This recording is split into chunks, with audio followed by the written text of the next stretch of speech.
Soy Fernando Díaz Villanueva, hoy es 1 de febrero de 2017 y esto es La Contracrónica.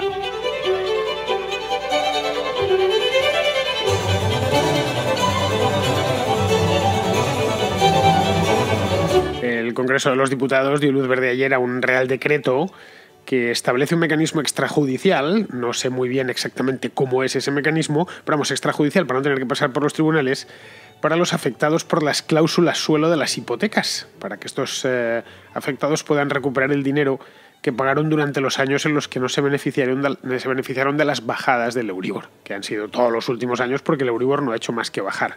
La idea del gobierno, obviamente, es que no se pase por los tribunales, que están bastante colapsados. Son muchísimos casos, tantos como 1,5 millones, así que os podéis imaginar la que se puede armar en los tribunales, en los juzgados, si todos y cada uno de ellos van caso a caso revisándolo para recuperarlo. De cualquier manera, tienen que devolverlo porque esto viene del Tribunal de Justicia de la Unión Europea. Es decir, esto les ahorrará, y es muy buena noticia para ellos, porque les ahorrará litigar. Y litigar siempre es una cosa incómoda y bastante costosa, ya sabéis lo de la maldición gitana, ¿no? Juicios tengas y los ganes. Pero para los bancos no es ninguna buena noticia en absoluto, porque tendrán que aflojar la mosca cuanto antes, unos 3 meses según parece. Esta de las cláusulas suelo ha sido la última, o ha sido el último gran consenso nacional, si lo vemos así de una manera general, una especie de catarsis colectiva a la que todos se han apuntado entusiastas. A fin de cuentas, ¿los bancos son los malos o no?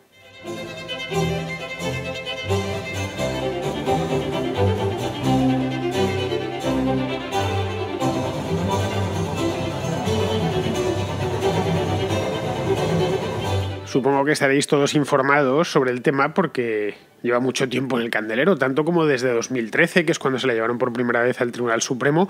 Incluso la cosa venía de antes ya, el Euribor empezó a desplomarse tan pronto como en el año 2009 y esto en 2013 ya estaba muy abajo. Entonces fue una asociación de usuarios de banca la que se lo llevó. Y es cuando se dictó la primera condena por esta historia. Pero bueno, por si acaso, que podría suceder, ya sea porque pasáis de información económica, cosa que sería perfectamente razonable y comprensible, o porque sois muy jóvenes. Entonces, a veces hay que tener en cuenta que la Contracrónica la escucha gente de 18 años y de 17 años, que quien los tuviera. Y en el año 2008, cuando toda esta historia empezó, en el año 2009, pues eran poco menos que niños que andaban jugando con los Playmobil. Bien. La mayor parte de las hipotecas, esto voy a explicarlo un poco así por encima, la mayor parte de las hipotecas en España están referenciadas al Euribor, que es un tipo interbancario de carácter europeo, de ámbito europeo, que fluctúa todos los días.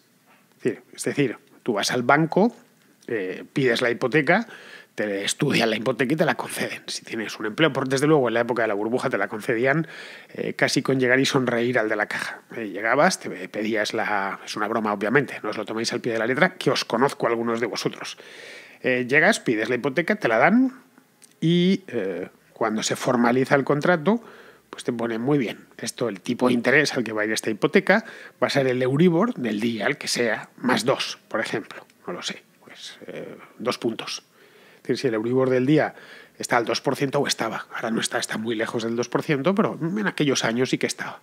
Podía estar, incluso llegó a estar mucho más alto, pues un Euribor más 2 era un 4%, había más que sumar, ¿no? Luego eso cada año se iba actualizando, el hipotecado en cuestión, pues cada año actualizaba el tipo de interés en función de cómo estuviese el Euribor. Si el Euribor subía y estaba en un 3%, pues pagaba un 5%, si el Euribor bajaba, pues pagaba o bajaba un punto, estoy haciendo el ejercicio para que sea comprensible por todos, pues pagaba un 3, simplemente. Hasta aquí parece todo correcto, el banco te presta dinero para que te compres una casa, y porque nadie tiene tanto dinero en efectivo, ni ahorrando siquiera. Bueno, o a lo mejor cuando has terminado de ahorrarlo, pues ya no necesitas la casa porque estás a punto de despicharla, ¿no? Bueno, el banco te presta este dinero que al tipo que se lo prestan a él, el Euribor es un tipo interbancario, como os decía, más un suplemento. No tiene nada de malo porque a fin de cuentas el negocio del banco es ese mismo. No es ni legítimo, ni ilícito, ni ilegal, ni inmoral, ni nada por el estilo. Si yo dejo dinero, lo normal es que cobre un tipo de interés. Lo justo, además, no es que sea normal. A fin de cuentas me estoy privando de consumir ahora. Y eso tiene un precio, y el precio es el tipo de interés. Pero bueno, tampoco estamos para... este no es un programa de teoría económica, sino de actualidad. Bien, Hasta aquí todo correcto, no hay ningún problema, o creo que nadie va a ver un problema en esta historia. Y pues, muchísimos millones de españoles han pasado por este trámite, sabiendo que se hipotecaban, que esto iba al Euribor. De hecho, durante los años calientes de la burbuja, sobre todo los finales, había mucho miedo de que el Euribor se disparase. Decían, bueno, es que yo lo tengo referencial al Euribor más 2, entonces ahora mismo, claro, ya está en un 5% y el Euribor sigue subiendo, se me va a ir la hipoteca al final al 8, al 9%, y no sé si la voy a poder pagar. Eso te lo decía mucha gente, sobre todo al principio de la crisis, en el año 2007, 2008, era una conversación bastante común en ciertos foros de internet, en conversaciones familiares, conversaciones entre amigos. Pero claro, al final no sucedió eso, como bien sabemos, ¿no? Es decir, que la cosa no terminó aquí.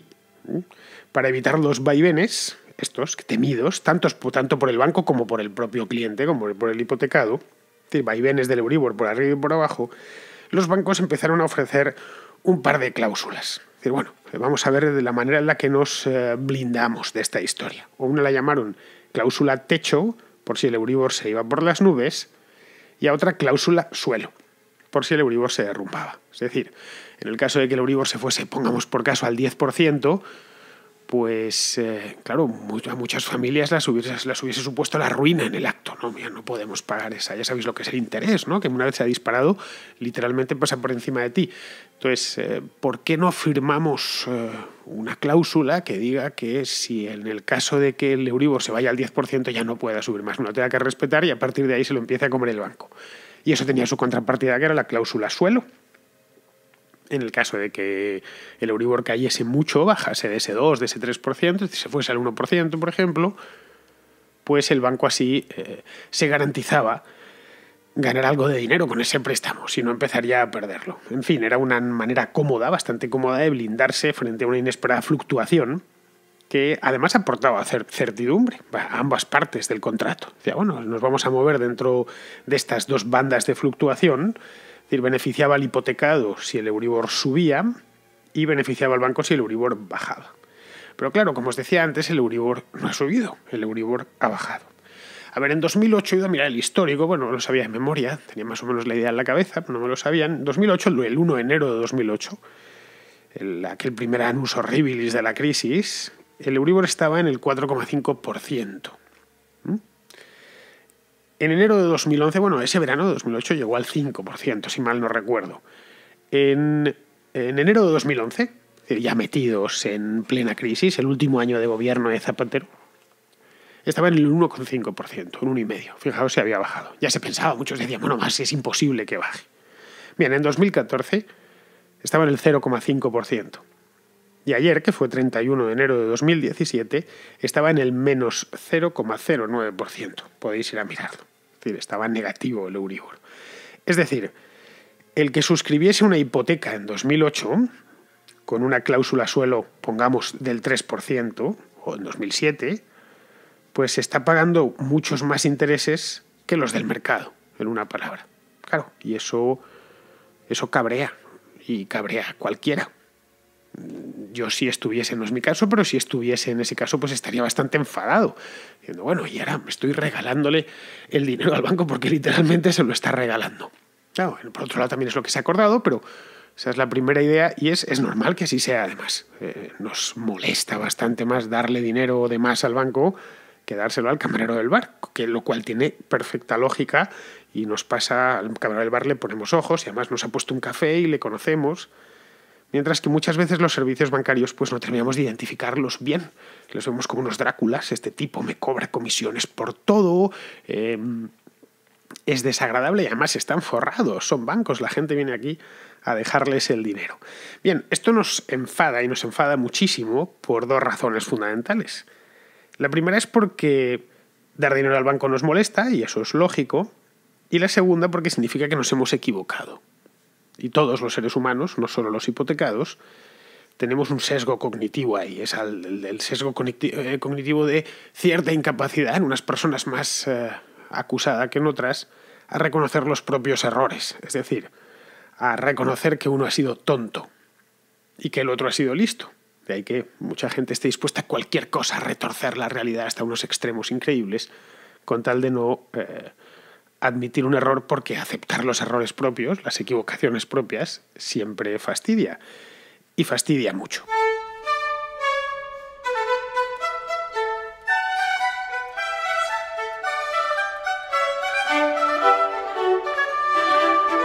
Pues bien, fue en ese momento, es decir, en el momento del cabreo, cuando estaban todos los que habían suscrito una cláusula suelo, especialmente cláusulas suelos altas del tipo 3%, una cosa así, viendo, pues, como os decía hace un momentín, ¿no?, que en 2014 estaba ya en el 0,5, en 2011 ya estaba en el 1,5. Estoy pagando un disparate, más lo firmamos al 3% una cláusula suelo, y resulta que está en el 1,5. Estamos dándole 2,5 puntos al banco todos los meses. Nos va a salir al final la casa mucho más cara.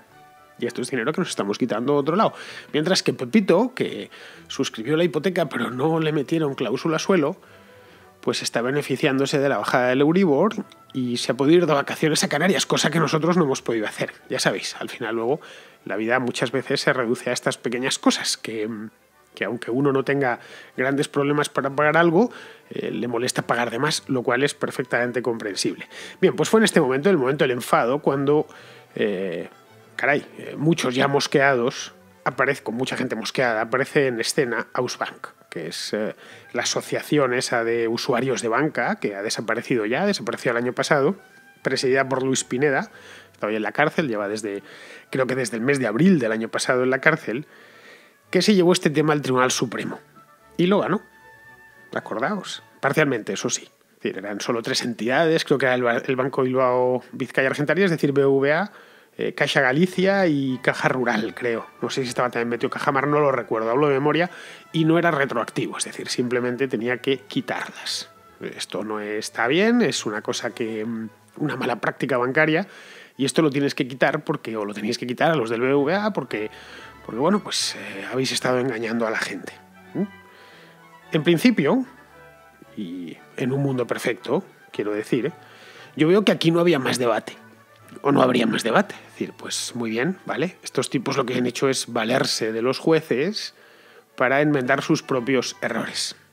A fin de cuentas, uno pacta unas condiciones con el banco, las pacta libre y voluntariamente y en plenitud de facultades. Nadie firma una hipoteca borracho, por ejemplo, y luego apechúa con las consecuencias. No sé, es como si, qué sé yo, te compras un automóvil y resulta que a la vuelta de 3 meses te das cuenta que consume mucho. Y bueno, caray, esto no... Pues lo ponía en el folleto que le dimos, ponía que consumía 18 litros a los 100, o que el seguro es muy caro. Pues he ido al seguro y en la mutua y me han dicho que tengo que pagar por el seguro a todo riesgo 1.500 euros. Claro, esto no hay quien lo pague. Me ha engañado usted y vamos al tipo del concesionario. Pues no, usted lo sabía, que era un coche deportivo, exclusivo, fabricado en Alemania y estas cosas... Y además tiene usted 25 años y le quedan 2 puntos en el carné y es un desastre y no hace más que pasar partes, pues lo normal es que tenga un seguro altísimo. Pero bueno, la cosa, repito, si fuera un mundo perfecto, pues estaría clara. A lo hecho pecho. Si has firmado este contrato y esto se firmaba, es decir, lo tenía que aceptar el hipotecado, ¿no?, el tomador de la hipoteca, pues te aguantas. Pero claro, el nuestro no es un mundo perfecto. Esa es la realidad. Sucedía, por ejemplo, que en muchos casos la banca incluía estas cláusulas sin informar previamente. O informando de aquella manera. Es decir, encapsulando la cláusula dentro de párrafos incomprensibles o sin posibilidad de retirarlas. Es decir, a modo de lentejas, ¿no? Mira, estos son lentejas, si las quieres las tomas y si no las dejas. No hay posibilidad de decir, yo no quiero esta cláusula. No es posible. Bueno, que había la posibilidad de, pues entonces no quiero la hipoteca. Eso también es cierto. Es decir, en muchos casos las estaban colando de rondón para cubrirse las espaldas por si el Euribor se caía. Y que se cayese era lo más probable, no nos engañemos. En fin, todos los que en 2008 sabían cómo funcionan los bancos centrales y, por supuesto, los departamentos de estudios de los bancos comerciales saben perfectamente, son gente muy bien pagada, saben perfectamente cómo funcionan los bancos centrales. Pues para el año 2008 y 2007 incluso, en los bancos se sabía que la crisis crediticia que ya estaba encima, en esa crisis el Banco Central Europeo iba a pagarla, o iba a enfrentarla por lo menos, regando de dinero el sistema financiero. Es decir, ahogándolo en liquidez, lo que ha venido haciendo hasta la fecha presente. ¿Qué es lo que sucedió? Claro, podríamos pensar, sí, pero los hipotecados deberían haberse leído el contrato. Un contrato que probablemente sea el más importante que vayan a firmar en su vida, sin ninguna duda. Es el contrato más importante, en términos económicos, quiero decir, que uno firma en su vida. El español medio, no Cristiano Ronaldo. Una casa, pues además si llegas a tener 2 casas en tu vida, 2 hipotecas, y hay que leerse el contrato.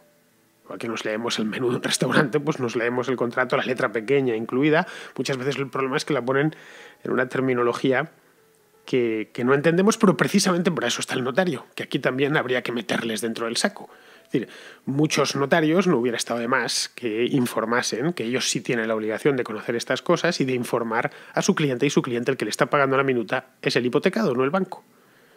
Y son minutas bastante altas. Aún así hubo, es decir, estos fueron unos casos, luego también hubo, por otro lado, pues casos de probos, empleados bancarios que informaron diligentemente pues a sus clientes en la sucursal del riesgo en el que estaban cayendo. Es decir, que les dijeron, se lo pusieron claro encima de la mesa. O sea, yo conozco a alguno personalmente. Mira, que sepas que esto es lo que va a pasar. Si el Euribor cae, te va a tocar pagarnos de más. ¿Y el Euribor va a caer? Pues no lo sé. Mira, yo no soy adivino, soy un simple empleado de la Caixa. No te puedo decir. Si yo fuese un adivino, pues no estaría aquí, estaría en algún equity de Nueva York. Simplemente es para que lo sepas. Al final, si esto cae, pues tú caes con él. Vamos, tú caes no, pero tu dinero sí va a caer con él. Así que el problema tenía, como podéis ver, una solución bastante difícil, muy complicada. Yo esto, cuando salió la primera sentencia, que fue en 2013, yo en aquel entonces llevaba la sección de economía de un periódico, y además un periódico digital que se llama negocios.com, y lo tratamos bastante. Y estuve mirando la sentencia y tal. Lo que no sabía es que iba a llegar tan lejos, 3 años después, y ya entonces vi que tenía una solución complicada. Que bueno, aquí efectivamente estuve mirando un poco la casuística que había, que si esto sigue, al final me parece que van a caer, lo va a pagar el pato, lo van a pagar los bancos. Porque estas cosas de difícil solución, que al final terminan en los tribunales, suelen los jueces, quiero decir, que muchas veces, como bien sabemos, se meten a justicieros más que a jueces, pues deciden cortar por lo sano. Y bastante animadversión pública tiene ya la banca como para que encima los jueces quieran pasar por villanos. Entonces, han decidido cortar por lo sano y endilgarle el muerto a la banca. Que, en fin, ya por lo demás verá el modo de resarcirse por otras vías de esto. Eso no os quepa la menor duda. No sé cuál es, pero lo encontrará de una manera u otra. Si os fijáis, es una historia que tiene algunos puntos en común con la de las preferentes. No es una historia exactamente igual, ni muchísimo menos, pero tiene algunos puntos en común y que ha acabado igual. Eso sí, ha acabado de una manera muy, muy similar. Manifestaciones, jueces de por medio, la cosa termina en el Congreso de los Diputados, en fin, con un discurso antifinanciero y antibanca muy potente. No sé, llegados a este punto, podría preguntarme a mí mismo, bueno, ¿y qué es lo que se debería haber hecho? No lo sé, a mi juicio, ¿qué es lo que pensé en aquel entonces, en 2013, cuando arrancó toda esta historia? Yo creo que se debería haber sido más cuidadoso a la hora de cargar las culpas. Sinceramente lo digo, yo no tengo nada en contra de los hipotecados, pero en principio nada contra los bancos, así de manera colectiva. Y no trabajo en un banco, ni muchísimo menos, pero caray, esto de buscar culpables colectivos pues me parece poco serio. Lo mismo que hubo gente que asumió perfectamente la cláusula pensando que iba a subir el Euribor y que se iba a beneficiar, pues hubo también gente a la que le colaron esa cláusula. Es decir, hubo mala fe por una parte y por la otra. No sé, quizá hubiera sido mejor investigar los casos más sangrantes, es decir, aquellos en los que el banco hubiese colado de mala manera esa cláusula, sin informar, o lo hubiese enmascarado en un párrafo abstruso, imposible de entender para el común de los mortales. Eso es lo que yo creo que hubiera sido la mejor salida. Quizá también la más larga y la que hubiese dado bastante más lío, especialmente los casos en los que los jueces hubiesen tenido que fallar en contra de los hipotecados. Eso es poco popular. Sabéis que las hipotecas han sido uno de los caballos de batalla del populismo en España durante los últimos años y un poco menos que intocables. Pero bueno, a estas alturas ya, febrero, que empezamos hoy de 2017, pues de nada sirve recordar lo obvio, sinceramente. Esto hubiera estado bien hacer esta reflexión, o vamos, no yo, pero sí quien tenía que hacerla en el año 2013. Lo que mal empezó, mal ha acabado, simplemente. Yo sinceramente, solo espero que después de todas estas historias que hemos tenido que padecer, hayamos aprendido la lección.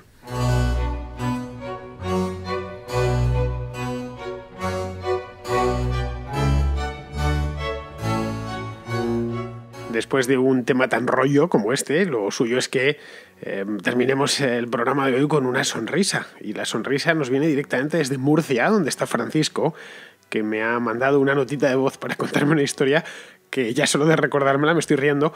Y bueno, mejor que la escuchéis vosotros también. Y luego no hay mucho que comentar, sinceramente, porque la historia se comenta en sí misma. Es una historia muy buena que ha sucedido en la Universidad de Murcia. Pero bueno, mejor que nos lo cuente Francisco. Quería dar fe de una noticia curiosa que ha sucedido en la Universidad de Murcia.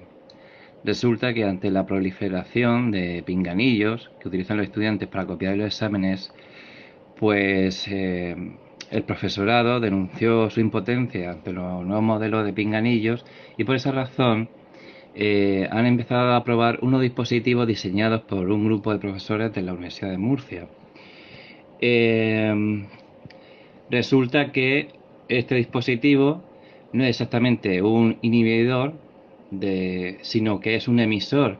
Entonces, cada vez que los alumnos intentan usar el pinganillo, el profesor activa este sistema, de manera que en vez de escuchar cómo le soplan el examen, escucha música de Andy Lucas, de forma distorsionada, de manera que razonablemente es imposible que aguante más de 2 minutos en un examen con esa música. Y la verdad que me parece muy bien, ¿no? Buena idea.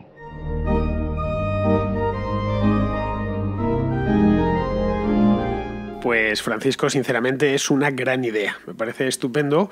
Yo he sido profesor y sé lo que es ver cómo los estudiantes están con el teléfono móvil, con el iPod, no atendiendo, que los exámenes tienen aquello lleno de cacharros electrónicos que no sabes muy bien de estarán copiando.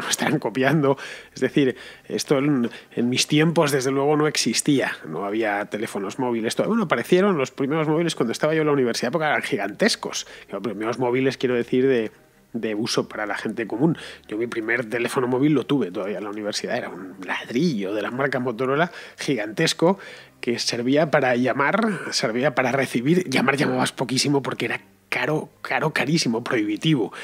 Y servía creo que también para enviar SMS, pero yo no descubrí lo de los SMS hasta creo que un año después. Es decir, que podías enviar mensajes de textos que eran también muy caros. Entonces, si alguien estaba fuera de clase intentando pasarte las chuletas de las preguntas del examen por SMS, podía poco menos que arruinarse. Luego tendría que haber ido a atracar un banco o algo así, solo para poderte pagar. Creo que costaban en aquel entonces, en los años 90, como 25 o 30 pesetas de la época. Es decir, que eran realmente caros, y no digamos ya por un estudiante. Bueno, pues a mí me parece una gran idea que va a frenar bastante esta tontería. Es más, es muy probable que, no sé si lo habrán patentado el invento los profesores de la Universidad de Murcia, pero deberían hacerlo. Esto es un caso de I+D español clarísimo. Eso sí, yo no les pondría a Andy Lucas, yo les pondría a Mozart o a Johann Sebastian Bach o algo así. La música, la contracrónica, vamos, algo suavecito. Nada de ponerles cosas muy movidas para que se concentren mejor.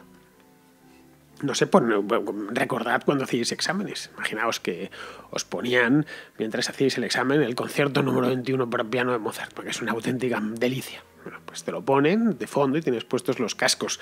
Los cascos sí existían, los auriculares, cuando yo era estudiante, pero los profesores no te los dejaban meter en clase y ya estaban esos de oído, pero no te los dejaban meter. Así que ese pinganillo que tienen los estudiantes de la Universidad de Murcia tiene que ser un pinganillo realmente minúsculo. Tiene que ser como esos que se utilizan en televisión, los presentadores, que son tan pequeños que al ir a ponértelo piensas, te da un poco de prurito porque piensas que se te va a quedar dentro. Dices, bueno, esto es una enanez. Lleva una antenita Dices, bueno, esto yo entra. Lo que no sé muy bien es si va a conseguir salir de ahí. De que muchos presentadores se nieguen y se pongan esos con el cable, que no son tan intrusivos en el oído, y a fin de cuentas, pues tampoco pasa nada por ver al presentador del programa que lleva un pinganillo. Obviamente todos sabemos que tiene que estar en contacto con el control de realización. Muy bien, pues nada, queridos amigos, con esta historia de Francisco de Murcia me despido. Una historia muy buena, reconocedla. Si me está escuchando algún profesor, ya sabéis, no tenéis más que escribir a la Universidad de Murcia preguntando por el invento en cuestión. Decid ya de paso que lo habéis escuchado en la Contracrónica, por si acaso no la conocen, que es lo más probable, y así ganamos unos cuantos oyentes más, gente instruida, universitarios, y nada, preguntad si sois profesores universitarios por otras universidades de España o de la misma América. Podía al final terminar convirtiéndose en una pequeña startup y que estén todos los profesores del mundo con el sistema este inhibidor de frecuencias con música. Andy y Lucas podían hasta una especie de Spotify universitario. Bueno, estoy empezando ya a divagar. En fin, lo voy a dejar aquí. Muy bien, queridos amigos, pues con esto me despido de vosotros. Hasta mañana.